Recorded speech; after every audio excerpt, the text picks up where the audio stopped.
Bonjour à tous, merci d'être aussi nombreux à parcourir ce webinaire. Aujourd'hui, on va vous parler de Google Shopping. Il y a eu pas mal d'annonces ces dernières semaines et du coup, on va surtout se concentrer sur la partie Smart Shopping, donc la partie intelligente de Google Shopping. Euh, je me présente tout d'abord, je m'appelle Valentin Kellar, je suis le CEO d'Advisors. Advisors, pour vous en dire quelques mots, c'est une agence qui est spécialisée dans la publicité en ligne et notamment sur les produits Google Ads dont on va parler aujourd'hui. Et j'ai la chance d'être joint par Justine.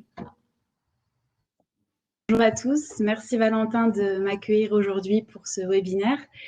Et moi, je suis Customer Success, donc j'accompagne les clients de l'entreprise Chanable. Donc très rapidement, Chanable, c'est une solution de gestion de automatisation SEA. Et par la suite, on va revenir justement sur la partie flux.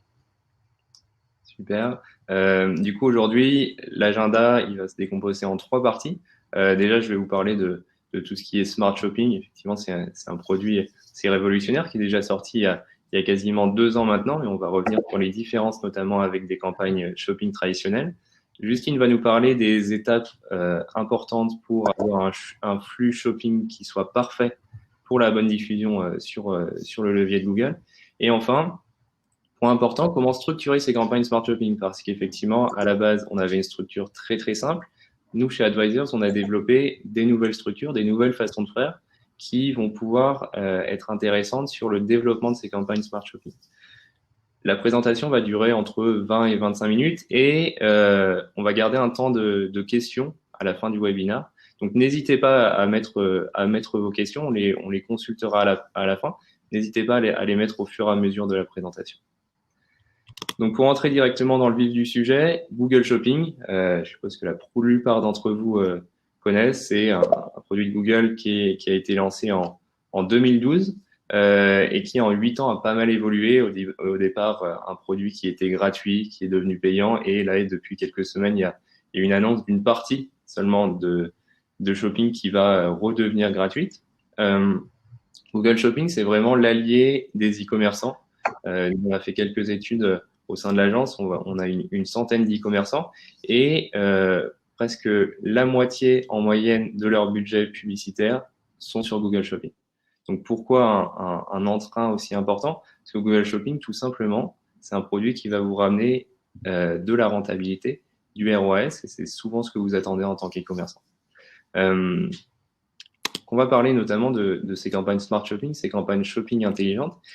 Déjà, pour vous donner un petit peu les différences par rapport à une campagne shopping traditionnelle, les campagnes Smart Shopping, ça va pas seulement vous faire diffuser sur la partie search que vous voyez sur l'écran à gauche, mais également sur tous les autres réseaux de Google. C'est-à-dire qu'on va utiliser le Google Display Network, YouTube, Gmail et diffuser vos produits via le flux produit sur ces différents réseaux. Ce qui fait que du coup, on va avoir une diffusion qui va être survitaminée, qui va pouvoir vous permettre d'aller un petit peu plus loin. Deuxième point, extrêmement important, les campagnes Smart Shopping, comme leur nom l'indique, c'est des campagnes intelligentes qui vont se baser sur des outils d'intelligence artificielle. Comment ça va fonctionner? Déjà, on va se baser sur une donnée qui est capitale pour vous, les commerçants, c'est la valeur de conversion, donc le chiffre d'affaires que vous allez avoir derrière. Ces campagnes, du coup, vont se baser uniquement sur ce KPI, valeur de conversion. On va pouvoir lui donner un ROAS cible, notamment, et utiliser tous les signaux que Google a à sa disposition, qui sont innombrables, qui sont très, très nombreux. On les compte en millions. Et du coup, proposer le bon produit à la bonne personne. C'est un petit peu le but du marketing et avoir, du coup, une enchère qui soit adaptée à ça. Avant, sur des campagnes traditionnelles, on était sur du CPC manuel. Et du coup, c'est plutôt en fonction des produits, voire des audiences qu'on aura établies, on établissait un CPC. Ici, on va aller beaucoup plus loin parce qu'on va pouvoir aller sur des données d'audience qui vont être beaucoup, beaucoup plus fines. Donc, c'est vraiment ça la base des smart shopping. Pour vous donner les différences, c'est des campagnes shopping qui vont être basées sur des outils de machine learning et qui vont diffuser sur d'autres réseaux qu'uniquement la partie search. Et du coup, pour avoir du succès sur ces types de campagnes, il y a deux notions principales à prendre en compte, deux éléments importants. D'une part, le tracking. Traquer ses performances, forcément, on se base sur une donnée de valeur de conversion si on envoie la mauvaise donnée à Google, peut-être que les produits vont être, peut-être que les algorithmes vont être puissants derrière. En fait, s'ils se basent sur des données qui sont fausses, forcément, on va avoir des performances qui vont pas être bonnes et ça va détériorer votre chiffre d'affaires.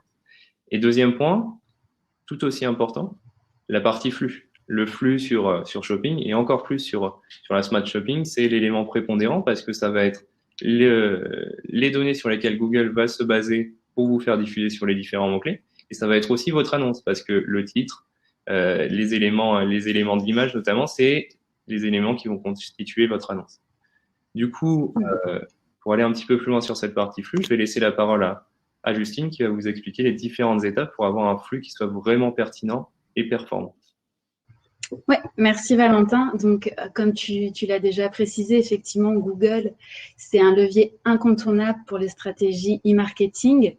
Et justement, ce géant d'Internet vous permet d'acquérir plus de visibilité pour votre boutique en ligne en augmentant le trafic à la fois de manière qualitative ou quantitative, notamment via les campagnes Smart Shopping.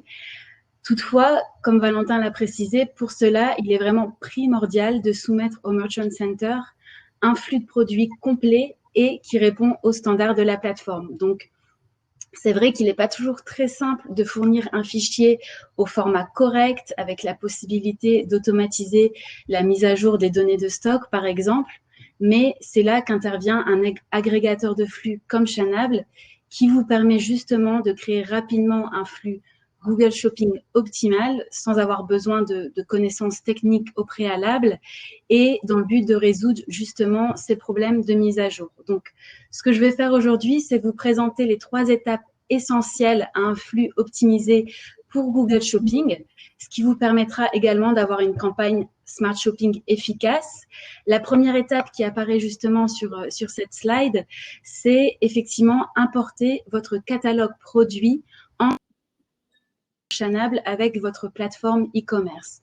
Donc, que ce soit via PrestaShop, Shopify, Magento, WooCommerce ou encore bien d'autres, ou alors via un fichier texte, CSV, Google Spreadsheet ou XML, si effectivement vous n'êtes pas connecté à l'une de ces plateformes e-commerce. Et au-delà de ça, Chanable offre donc envoyer votre catalogue produit sur le Merchant Center au travers d'un flux ou par une connexion directe API qui permet effectivement une connexion en temps réel. Une fois que ce choix est fait, vous pouvez ensuite optimiser vos données pour Google. Donc, on passe effectivement à l'étape numéro 2 qui est l'optimisation de votre flux.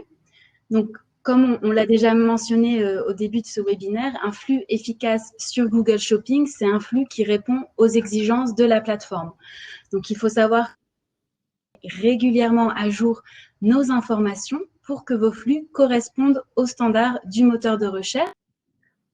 On vous fournit aussi une assistance déterminante. Donc, sur la slide d'avant,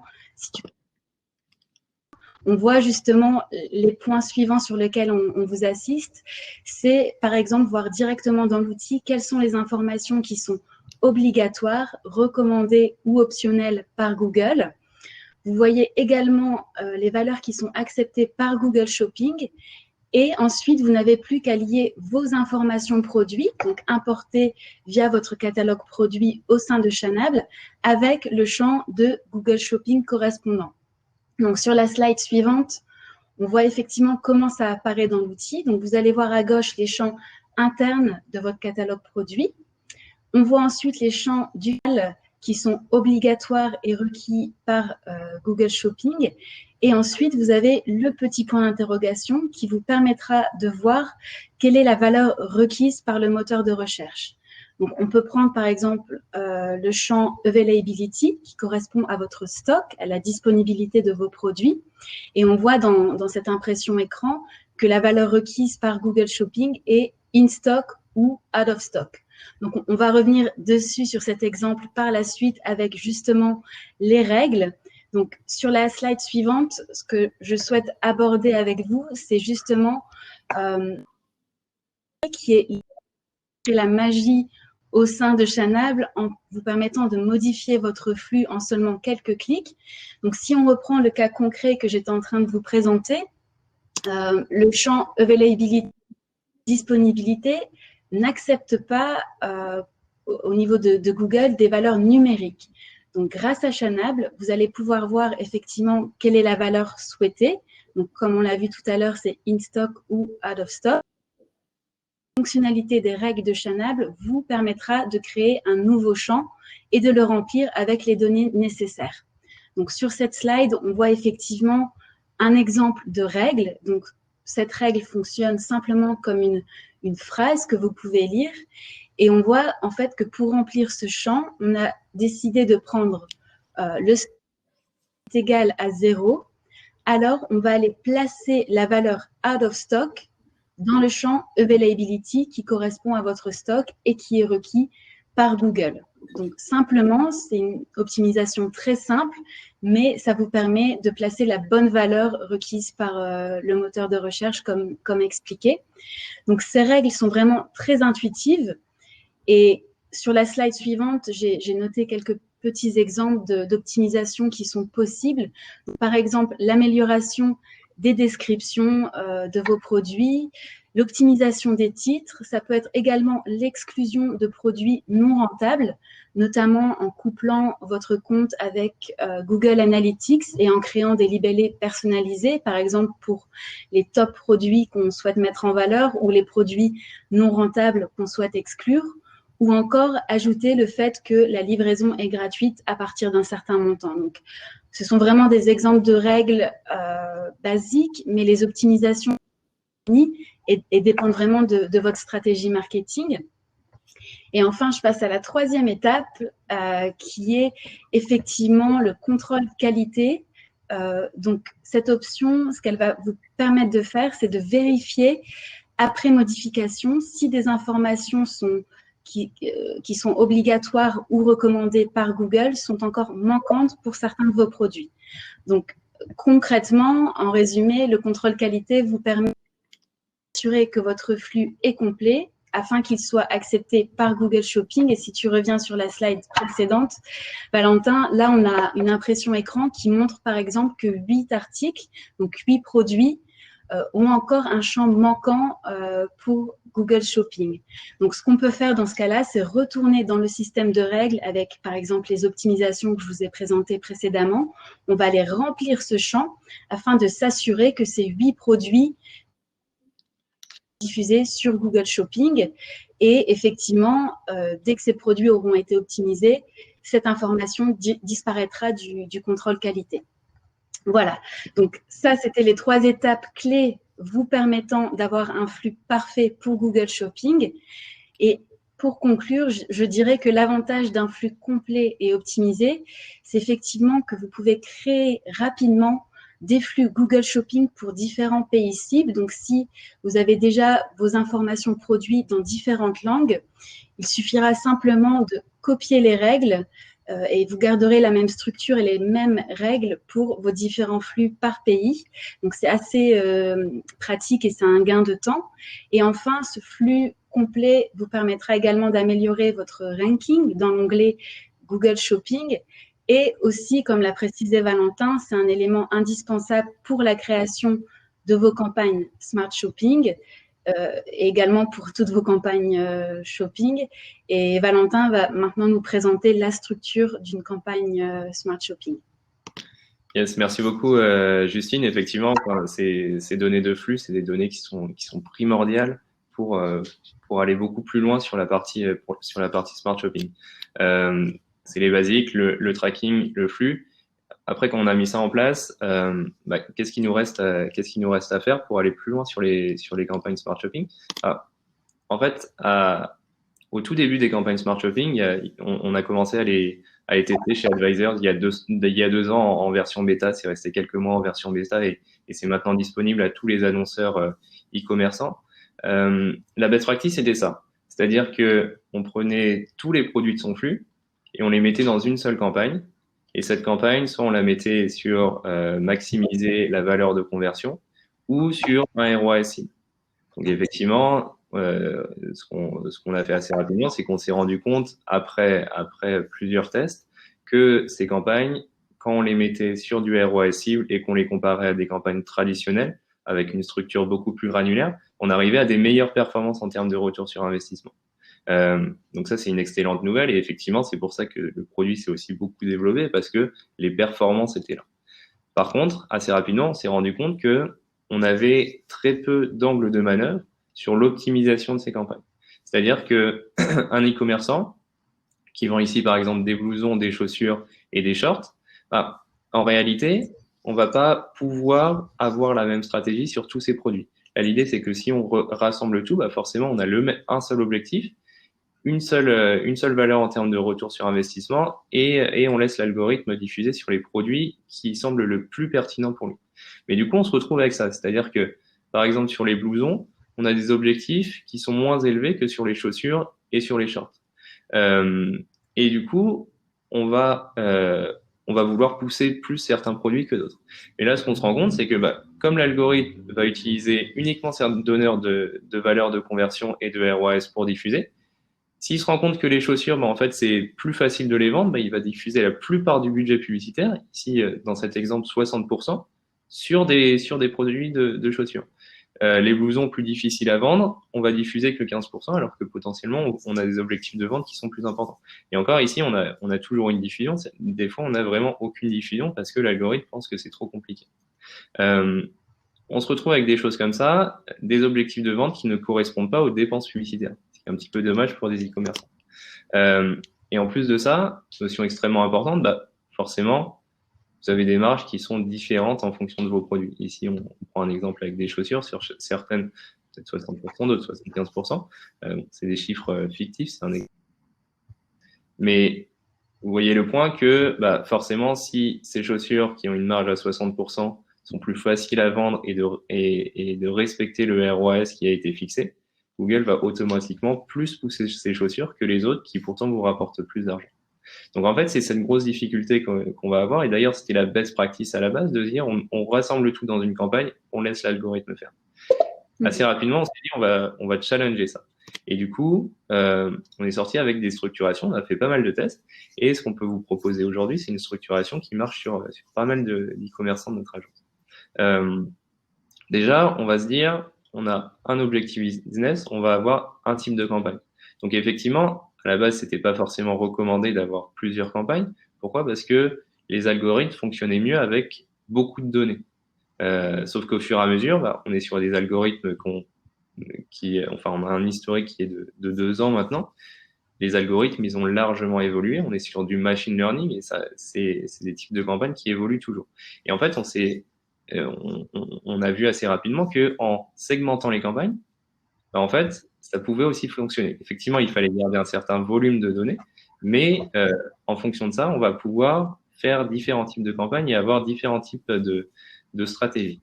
Donc déjà, un objectif business, un type de campagne. Ici, dans cet exemple, je vous prends trois types de campagnes avec 3 objectifs différents. Déjà, on va avoir un type de produit, par exemple, qu'on a beaucoup en stock, qu'on veut écouler, qu'on veut faire du volume. Du coup, on va créer cette campagne. Notre KPI, c'est de la valeur de conversion, c'est-à-dire qu'on va vouloir faire le plus de chiffre d'affaires dessus. On veut écouler ce stock et du coup, on va optimiser cette campagne pour maximiser la valeur de conversion ou les conversions. Donc, cette campagne, on la lance, c'est celle qui va vraiment faire du volume. Derrière, on va segmenter notre produit en 2 types de marges. On a des marges faibles, des marges fortes. Après, on peut effectivement faire une segmentation qui est encore plus fine. Attention, par contre, il faut garder un certain volume de conversion dans chaque campagne. Rentabilité de marge faible. Donc, par exemple, on va prendre une campagne, mettre certains produits, avoir un ROAS cible de 10 sur cette campagne. Autre campagne, ROAS de 5 parce qu'on a une marge qui est plus forte. Et forcément, du coup, on va pouvoir équilibrer tout ça. C'est-à-dire que les chaussures qui avaient une marge qui était beaucoup plus importante, qui était beaucoup plus faible, alors que les shorts, on réussi à avoir une marge qui est beaucoup plus forte. En fait, on va rééquilibrer les dépenses publicitaires en mettant en place un ROAS qui va être différenciant et qui va dépendre plus de notre marge que vraiment de la valeur que ça va.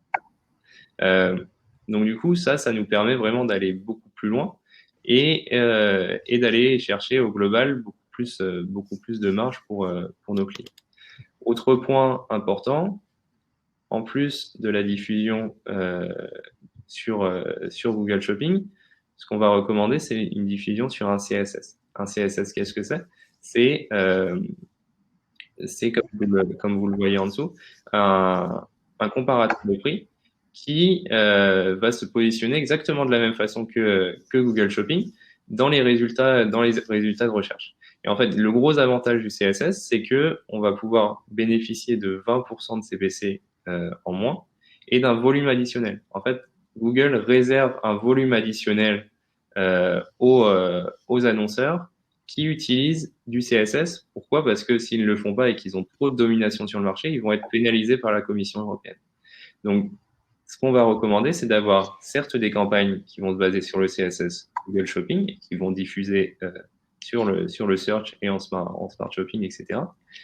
Mais également en complément, une campagne qui va être CSS. Nous, on a créé notre propre CSS qui s'appelle Adversus et qui nous permet sur la plupart de nos clients d'aller chercher du volume supplémentaire et du coup des marges qui vont être aussi plus importantes avec des CPC qui vont être plus bas. Donc voilà un petit peu l'idée. Deux notions importantes. Et je vous l'annonce, aujourd'hui, on peut segmenter nos campagnes Smart Shopping. Si vous l'avez pas fait, c'est des choses qu'il va falloir tester. Segmenter les campagnes Smart Shopping, attention, il va falloir être très très vigilant en termes de volume et dupliquer chacune de vos campagnes sur du CSS pour aller chercher encore un petit peu plus de volume. Donc ça, c'est vraiment les données clés. Et je voulais finir sur une notion importante qui est, en fait, il y en a très fréquemment des nouveautés. Et là, d'ailleurs, on annonce des nouveautés très, très importantes sur 2020, notamment un retour sur certaines notions en termes d'audience. Bon, je peux pas vous en dire beaucoup plus parce que c'est des produits qui sont en bêta.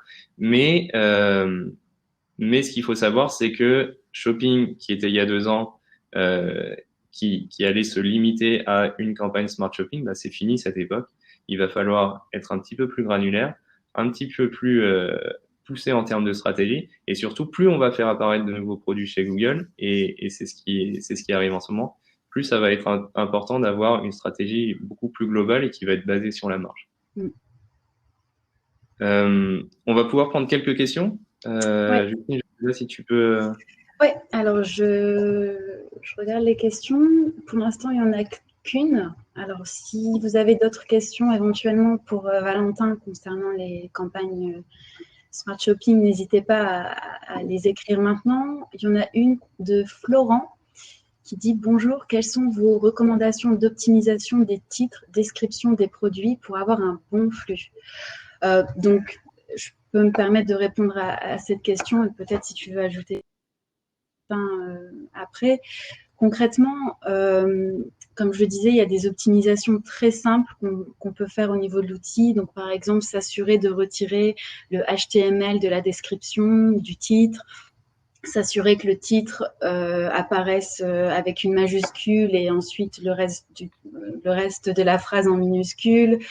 On peut aller un peu plus loin, par exemple, en combinant certaines informations qu'on veut voir apparaître dans son titre. Par exemple, si on veut que la marque, la taille apparaissent dans le titre, on peut combiner les informations. Donc voilà, c'est assez large. Effectivement, c'est toujours de faire en sorte que ce soit un titre lisible et catchy, qu'on a envie de voir l'article.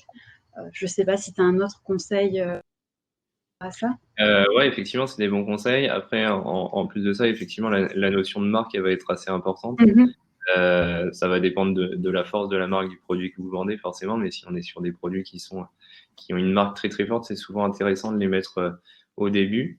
Et après, d'ajouter tous les éléments qui vont pouvoir être intéressants. Déjà, des éléments, par exemple, qui sont pas sur l'image. Je pense notamment si on vend des téléphones portables, on sait pas le nombre de gigas, par exemple, en regardant uniquement le téléphone, et du coup, ça va pouvoir être intéressant de le rajouter dans le titre. Et surtout, ce que je vous recommande, c'est de tester, toujours tester l'élément titre. Ouais. C'est vraiment un élément extrêmement important qui va avoir un impact très fort sur, d'une part, votre diffusion et la performance de vos campagnes. Donc forcément, c'est l'élément qu'on va tester en priorité pour essayer d'avoir une diffusion qui va être encore un petit peu plus poussée. Ouais, je suis d'accord avec toi sur tout ce qui est effectivement. On a une autre question de François qui demande: peut-on gérer les mots-clés négatifs dans les campagnes Smart Shopping? Alors effectivement, ça je parlais des nouveautés, des choses comme ça. L'esprit de la smart shopping, c'était vraiment de se dire, bah, on met nos produits, on donne un objectif et l'algorithme va l'atteindre et on va essayer de lui donner le moins de restrictions possible.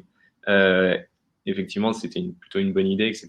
Il y a eu aussi quelques feedbacks des annonceurs, des agences auprès de Google et ils sont pas forcément en train de revenir en arrière parce que je pense que dans leur idéologie, c'est quand même le machine learning qui va primer. Par contre, on va pouvoir avoir quand même là actuellement des bêtas, des choses qu'on va pouvoir activer sur les comptes et notamment cette partie mots-clés négatifs qui est mis en place. Il me semble qu'actuellement c'est uniquement en bêta, donc vous n'avez pas, tout le monde n'a pas forcément accès. Il faut avoir un partenariat avec une agence pour pouvoir y accéder, mais la plupart du temps, si la bêta elle est concluante, c'est des choses qui vont être développées sur les comptes.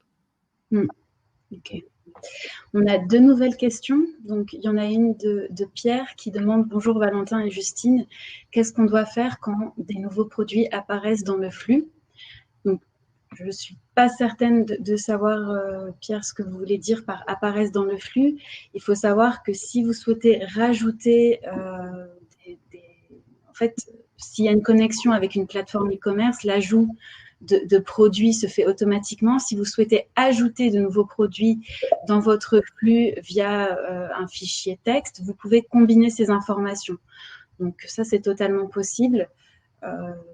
Voilà, je sais pas. Je pense qu'en plus de ça, effectivement, bon, la partie flux, effectivement, normalement, c'est plutôt moins automatique si on utilise un outil comme Chanel.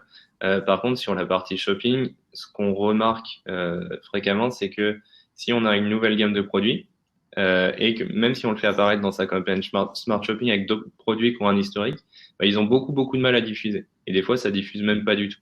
Et on s'est rendu compte de ça sur pas mal d'e-commerçants, dans pas mal de domaines d'activité. Et du coup, nous, ce qu'on va recommander dans ces cas-là, c'est si on a vraiment une gamme de produits qui est importante, pas à chaque fois qu'on rajoute un seul produit, mais euh, on va pouvoir créer une nouvelle campagne New Product, avec du coup plutôt maximiser les conversions, la valeur de conversion dans ces cas-là, pas donner un objet parce qu'on n'a pas d'historique, donc forcément c'est dur de se donner un ROAS, maximiser la valeur de conversion dans un premier temps, et après soit la passer dans une autre campagne, soit la passer sur du ROAS.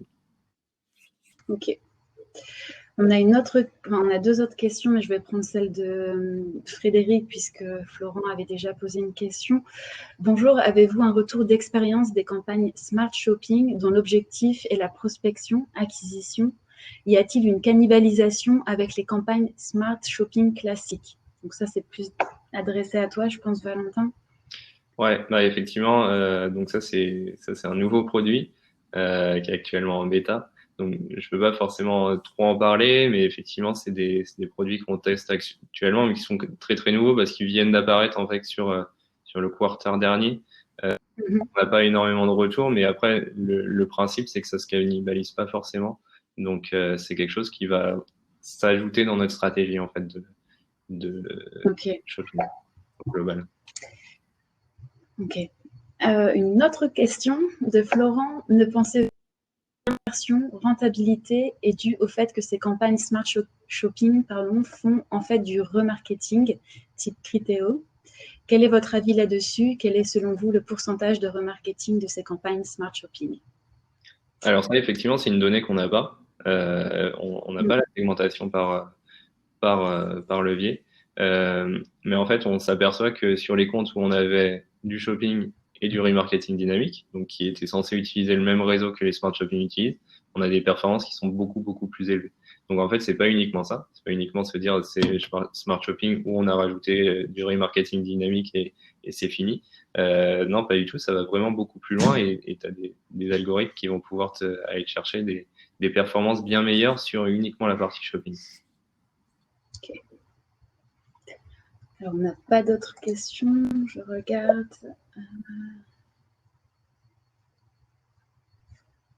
Ah, si, on a une question de Cédric. Ouais.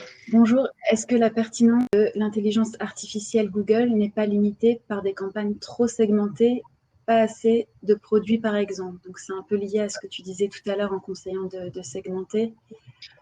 Ouais, c'est ça. Bah, effectivement, c'est le risque. Dans tous les cas, ce qu'on sait, c'est que l'intelligence artificielle, les outils de machine learning, ça fonctionne mieux quand on a beaucoup de données. Et en fait, là, on a enfin, c'est ce qu'on se disait il y a 2 ans, en fait. Mais les algorithmes, ils vont être beaucoup plus évolués maintenant et ils vont avoir besoin de beaucoup moins de données et ils vont pouvoir apprendre beaucoup plus rapidement. Et du coup, c'est un risque d'avoir des campagnes qui soient trop limitées en nombre de produits et en volume de conversion. Donc, il faut garder une certaine balance, mais on a des possibilités qui sont quand même beaucoup plus élevées qu'avant. Okay. Mais toi, tu conseillais de segmenter effectivement auparavant. Alors, ouais, segmenter, mais dans une certaine mesure. On va pas retourner sur des choses qui sont trop granulaires et qui, du coup, effectivement, vont diluer le volume de données. Mais par contre, on va faire une segmentation qui est un peu plus élevée qu'avoir uniquement une seule campagne. En fait, c'est Okay. voilà, garder cette balance qui est pas forcément facile à trouver et ça, il va falloir tester. Ça dépend du volume de conversion, du volume de clics, ça dépend du produit qu'on va vendre et du coup, c'est toute une gymnastique qu'il va falloir avoir. Mais, mais effectivement, dans l'idée, c'est ça, garder cette balance qui est important. Ok. Okay. Alors, je vois qu'il y a quelqu'un qui est en train de taper dans le chat, mais sinon, on n'a pas de nouvelles questions. Ok, ouais, je pense que je vais terminer là-dessus. Si vous avez d'autres Bien questions, sûr. ah pardon. Non, vas-y, je te laisse terminer. Du coup, si vous avez d'autres questions, nous on serait ravis d'y répondre, que ça soit du côté flux avec Chanable ou Advisor sur la partie gestion des campagnes. J'espère qu'on a répondu déjà à quelques-unes de vos questions et on a un petit peu lancé le débat sur cette stratégie Smart Shopping que nous on utilise avec succès depuis déjà plusieurs mois. Donc n'hésitez pas à nous poser des questions et à revenir vers nous à ce niveau-là. Et surtout, bah là, on a parlé que de smart shopping, mais en réalité, dans notre stratégie shopping globale, il y a aussi d'autres types de campagnes qui vont pouvoir s'insérer, notamment avec des showcases, des choses comme ça. En tout cas, on serait ravis de vous aider sur ces parties-là. Ouais. Et puis, comme on l'a précisé dans le chat également, le webinaire sera disponible en replay. On peut également partager la présentation. Donc, il ne faut pas hésiter à nous contacter également. Super. Bon, bah, merci à tous en tout cas. Merci Justine. Merci beaucoup. Merci à tous. Bonne journée. Au revoir. Au revoir.